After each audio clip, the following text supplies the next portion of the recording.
एक सुनार इंतकाल कर गया, जिसकी वजह से उसकी फैमिली में शदीद पैसों की तंगी आ पड़ी। तो सुनार की बीवी ने अपने बच्चे को नीलम का हार देते हुए कहा कि इसे अपने चाचा की दुकान पर ले जाओ और कहना कि इसे बेचकर कुछ पैसे दे दें। बच्चा चाचा की दुकान पर गया और बोला, ये माँ ने दिया है, इसे बेचकर कुछ पैसे दे दें। चाचा सुनार कुछ देर खामोश रहे और हार को देखते रहे। फिर बोले, बेटा अपनी माँ से कहना कि अभी मार्केट में मंदी है, कुछ टाइम बाद इसे मेरे पास भेजना। जब मार्केट अच्छी हो जाएगी तो उसके अच्छे पैसे भी मिल जाएंगे। साथ साथ चाचा ये भी समझ गए थे कि इनको पैसों की बहुत जरूरत है, तो उन्होंने बच्चे को कुछ पैसे देकर कहा कि कल से मेरी दुकान पर काम करने आ जाना। बच्चा अगले दिन से काम पर आ गया और चाचा की दुकान पर हीरे जवाहरात की परख का काम सीखने लगा।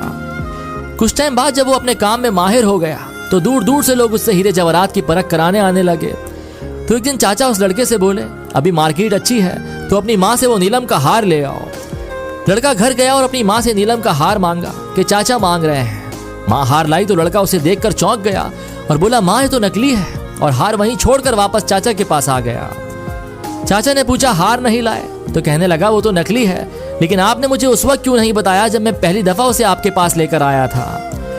तो चाचा बोले, अगर मैं उस वक्त तुम्हें ये बात बता देता कि वो हार नकली है तो तुम और तुम्हारी माँ को लगता कि आज हम पर बुरा वक्त आ गया है, तो सगा चाचा भी हार को नकली बताकर हमसे मुनाफा कमाना चाहता है। लेकिन आज तुम इस लायक हो गए हो कि तुमने फौरन उसे परख लिया कि वो हार नकली है।